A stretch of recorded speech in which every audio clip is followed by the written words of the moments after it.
it be dark. so that you can see that there really is a book. People tell you they're a published author, right? Like, you don't, like, let me see the book. Well, there's an actual book. And I'll talk to you a little bit more about how you can get your hands on one of these in a little bit. But in the research that went into this book, it's very case study driven. What we found was something we weren't intending to find. The original objective was to find examples of businesses using a purpose-led strategy. When I mean purpose-led, focusing the business results on something greater than profit. You with me on that? There's businesses that do things beyond just making money. And what we found in our research is that businesses who do that sort of activity actually outperform their competitors in the marketplace by a pretty substantial amount. There's a lot of research that went into the book that talks about why that is. But the surprise revelation that we found in the process of doing the research is that purpose is a little bit of a nebulous topic for most people. They don't really identify specifically when you say, well, this company is purpose-driven. A lot of people are like, well, what the hell does that mean?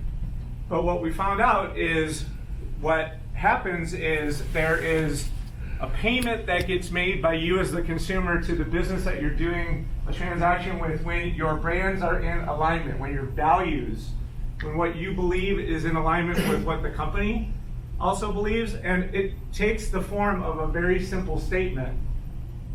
Thanks to our friend Bob Berg, that some of us in this room know very well, which is, given everything else being equal, people do business with, say it with me if you know it, with people they know, like, and trust. Okay?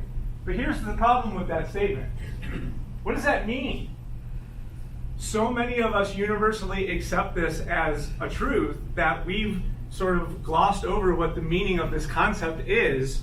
And there's so much nuance in this that I can give you a whole 10-minute presentation about this one slide. What does know, like, trust really mean? And how do we arrive at that place? Because if I were to send you into breakout rooms right now and have you all dissect what the word know, like, and trust mean, and I had you come back and report as a group on what your results were, they're not going to be identical. The groups are going to have some variation on what those words mean based on your own individual perception of what it means to like someone, to know someone, and to trust someone, because I can assure you that we all do not share these opinions. And for most people, what they think is like, if, well, I'm going to have a connection event today, a networking event, and if I make a connection with someone, eventually someday I'm going to get a card in the mail. Congratulations, hey, I trust you now. That's not how that works. Think about it. Do you know people that you don't like? Do you like people you don't trust? There's a problem here, because if this is what's really going on, then how do we arrive at this moment? Oops, I'm going too far in my presentation. There we go. So how do we intuitively get from know to like to trust? If we all accept that that's true, don't you all have your own blueprint on how to make that happen? Most people don't, and that's where we end up with a problem. So that's why most of these postcards are not arriving in your inbox, because you've not done the work necessary in order to be able to establish a set of activities that will have you arrive at a trust-based relationship with the people who you care about the most, with the people that you really want to have this with. So I, believe it or not, have sort of studied this journey. So typically speaking, there were people today, raise your hand if you're willing to admit this, that were in your car before this event petrified to come in here. Because you don't know what that's going to mean to you from what's going to be necessary for you to build a relationship with someone that might yield fruit. So for many of us, the idea of getting known in and of itself is the most frightening step in this journey. It's like, I don't even want to start this process because I'm petrified of what's going to have to happen in order for me to continue to make this be a success. So we kind of intuitively think that, like, okay, well, if I do it and I get over myself, there might be some hooks and crooks in the road, but maybe I'll get to a point where some people like me and I like them, so then I can start figuring out how to earn their trust. Is that sort of what you would anticipate? Okay, well, that's totally wrong. 100% wrong. Because it still assumes a linear relationship, which suggests that if I'm going to do the work, that eventually, if I put in the time with every single one of you, I'll arrive at this destination, and we all know that's not true. Right? Okay, so here's what it really looks like in my life. It's much more like climbing pyramids. And unlike a single climb of a single pyramid, these are three separately and distinctively different pyramids that you need to be able to navigate in order to arrive at the opportunity to have that trust-based relationship that you need to do something like, I don't know, survive a pandemic. Because I know a lot of businesses that struggle to get through that process, and it's because they've not committed to this journey. So what you have to recognize in climbing a pyramid is that by climbing the lowest one first, you get an understanding of like, what's the configuration of the rock? Like, am I in good shape here? Is the footing solid? Can I trust what's going to happen next? Or do I need to be prepared for peril in this beginning part of the relationship, which most people already feel? If I'm successful with that, now I can begin the journey up the like pyramid.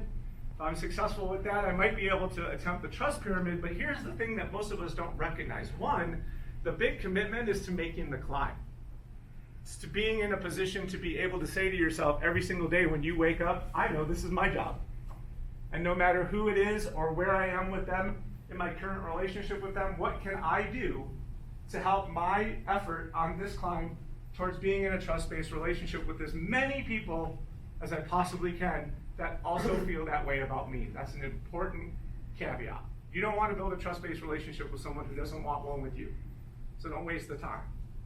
But if you're willing to recognize and appreciate that the commitment to the climb requires you to sometimes move backwards in order to continue on your climb, or not be so stubborn as to say, I'm just going to keep going this way regardless of whether it's going to work or not, because I recognize that if I were to move to the left or move to the right, my ability to climb this pyramid might actually go faster if I was willing to not be so stubborn about where we are in the situation with whom it is I'm trying to do this. So why would you put the effort in? Why would it be important for you to do? I'll remind you of Bob. Bob, who told us that we will get more business than we can keep our hands on if we can just build relationships with people that know, like, and trust us.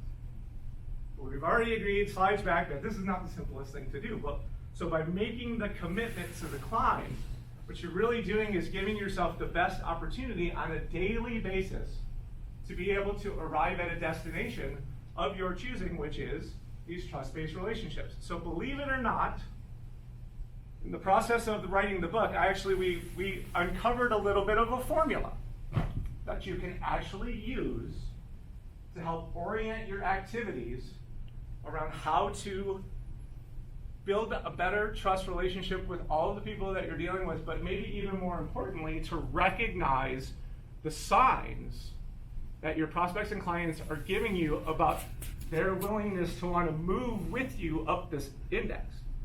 Because as the nature of your relationship changes with people, what you talk to them about should also change. You shouldn't be still trying to convince someone that you're the right pick for them if they're already showing you that they're willing to do that. You want to then build an even deeper relationship with them in a way that makes them feel even stronger about you, because here's what I can tell you. Social Good Promotion started in 2019. And the pandemic all but ruined our business, and we were able to survive, and not only survive, but thrive. We've grown the business from $0 in 2019 to we're over $500,000 in revenue today. And that was with no current customers, no existing email lists. And the reason we feel like we were able to survive a global pandemic, inflation, supply chain meltdown, all of the things that you know have happened, is because of this.